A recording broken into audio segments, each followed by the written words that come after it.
السلام عليكم وأهلا بكم في قناة رأمان، أول قناة من نوعها تقدم المحتوى باللغتين العربية والكردية. فيديو اليوم سيكون ضمن سلسلة جديدة، وهي السلسلة الأخيرة الجديدة حاليا، وهي بعنوان عجلة الحياة المتوازنة. أعلم أنني ذكرت هذه العبارة كثيرا في الشهر الأخير، أقصد عبارة سلسلة جديدة، ولكن هذه هي السلسلة الجديدة الأخيرة حاليا على القناة، والتي سوف نقضي بعض الشهور في تسجيل فيديوهاتها.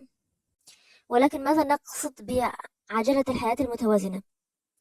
هنا لابد أن نفهم أن الحياة لها جوانب عدة: الجانب الروحي، الجانب الصحي، العائلي والاجتماعي، الجانب المادي والمهني، الجانب النفسي والجانب العقلي.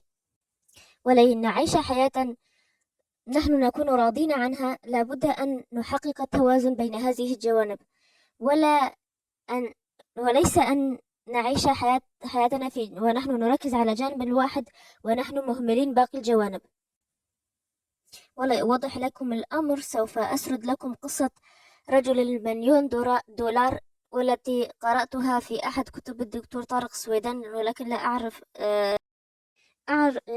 أعرف أي كتاب بالضبط، ربما كتابه الذي بعنوان صناعة قائد أو صناعة نجاح، لم أعد أذكر.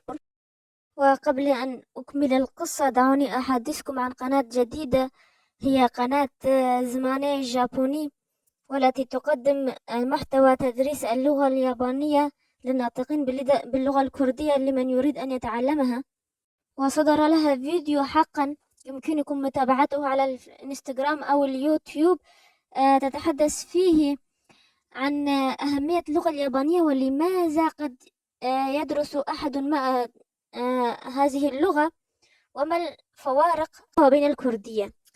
المهم، تحكي القصة عن رجل قام بوعد عائلته وجميع معارفه وجيرانه بأنه سوف يجمع $1,000,000 خلال سنة واحدة فقط، وبالفعل كان لديه منتج رياضي يقوم بالتسويق له في العديد من المدن الأمريكية، لأنه كان في الأساس رجل تسويق ومبيعات.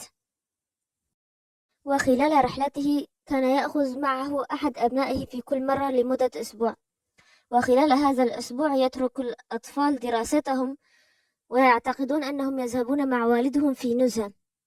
وفي أثناء ذلك كانت زوجته تعترض كثيرا على أخذه للأطفال معه وتركهم لدراستهم، وكانت تتصل به في كثير من الأحيان لأنها تواجه مشكلة في التعامل مع الأطفال، ولكنه ظل مصرا على أنه سوف يجمع $1,000,000 خلال سنة ولم يهتم بأي شيء آخر.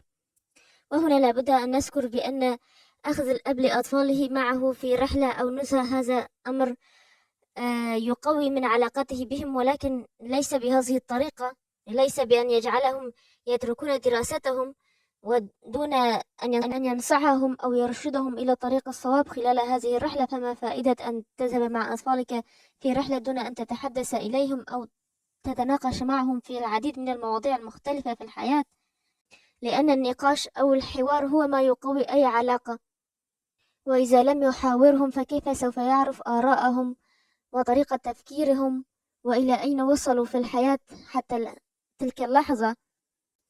هذا ما لم يضعه الأب في الحسبان. ولكن بعد ماذا؟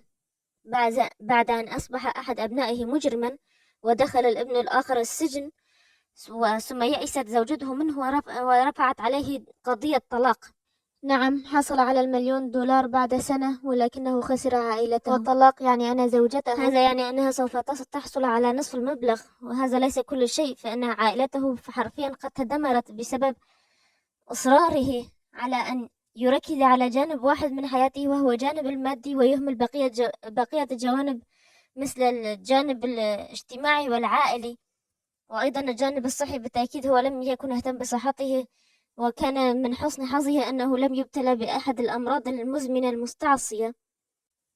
أجل، لقد فقد الرجل كل شيء: أبناءه، عائلته، زوجته، استقراره العائلي، كل هذا من أجل $1,000,000 التي لا تساوي شيئا في النهاية بدون وجود عائلة. الأب والرجل المسؤول الحقيقي لا يساوي المال عنده أي شيء مقابل حياة أبنائه وعائلته وزوجته. أجل يا سادة، هذا هو ما نعنيه بالحياة المتوازنة. فالحياة ليست مالا فقط وليست عملا فقط، بل هي عبارة عن جوانب عدة يجب أن نوازنها لكي نعيش حياة مستقرة سعيدة. ولو أن ذلك الرجل كان موجودا فقط عند اتصال زوجته به أو عند احتياج أحد أبنائه له لما حدث كل ذلك في حياته. ولكي لا نقع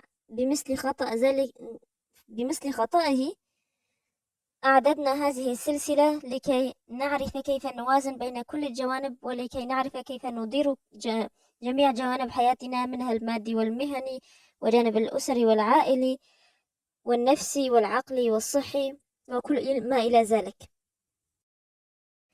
لذا لا تفوتوا الفيديوهات القادمة لأنها سوف تكون دسمة وسوف نتحدث فيها عن كافة الجوانب التي ذكرناها في هذا الفيديو.